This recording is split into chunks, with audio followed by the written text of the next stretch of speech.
Намайг Баярын хүн Солон гэдэг. Энд одоо бас 13 дахь жилдээ л явж байна. Энд анх ерөөсөө ачигчаар орсон.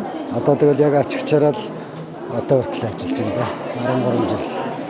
Ер нь энэ манай хамтлан чи 90 их гайвш. Ер нь би ч одоо 2 3 юу алаа ер нь анхнаасаа л ер нь намайг орохтол их сайхан л улсууд байсан. Одоо ч тэр хэвээрэл байна. Одоо зам талбай биер нь голцоо зам талбай үйлчлэгч нарын тэрэгтэй хогшороод тэмдэг ер нь голцоо зам талбайгаа харж явсан. Ер нь авч хогшорог нь авч явжсэн.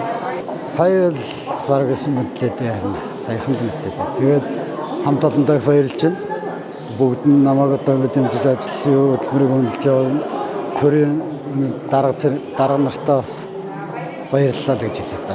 Байгууллагатай ер нь гайгүй юм байна даа гэж л өөрийгөө бодож шээ та. Тэгэл тийм болохоор л дарга нар юу асан бол гэж ажил энэ хамт олон маань дэмжсэн бол гэж бодож шээ. Ер нь тийм хүн ер нь хөдөлмөр хийх жигээр л яваад юм шиг шүү дээ. Ажил хүний гол нөхөс хүн ажлыг гол гэж юм байхгүй маш шүү л гэдгийг бодлоо. Хамт олондоо одоо энэ баярын мэндэл хүргэе та.